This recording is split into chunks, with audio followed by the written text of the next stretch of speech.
Depuis que l'armée burundaise a commencé à combattre aux côtés de l'armée congolaise et d'autres groupes armés, parmi lesquels figurent même les FDLR, le nombre de soldats burundais tués dans les combats est estimé à environ 3000.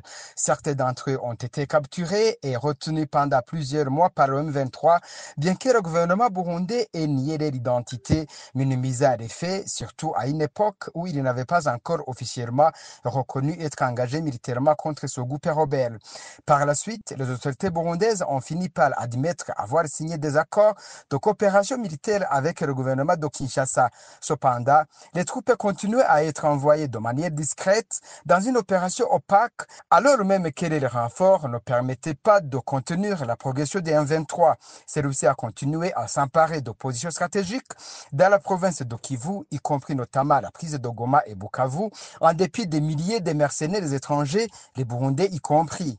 Bien que ces accords n'aient jamais été pleinement rendus publics, il est rapporté que les soldats burundais auraient été envoyés sous le statut de mercenaires, à l'instar des contractuels occidentaux recrutés pour appuyer les FARDC.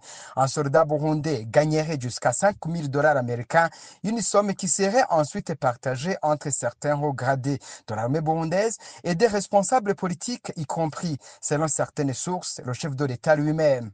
Sur le terrain, l'armée burundaise est aujourd'hui classée parmi les forces accusées de violation des droits humains à l'égard des civils congolais, en particulier dans les zones habitées par les communautés Tutsi et Banyamulenge, à l'instar d'autres groupes alliés à Kinshasa, eux aussi pointés du doigt pour des exactions. Alors que des pourparlers de paix sont annoncés entre le Rwanda et la RDC, dans l'objectif de mettre fin à une guerre qui dure depuis des années à l'est du Congo, le Burundi, dont l'armée est activement engagée sur ce front, semble à marque de ces discussions.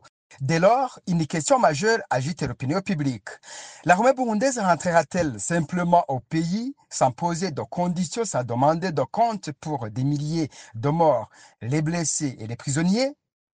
Les familles endeuillées, les soldats mutilés, reviendront-ils chez eux sans explication, comme si on leur avait juste demandé de se sacrifier pour l'honneur, comme on le les répétait souvent?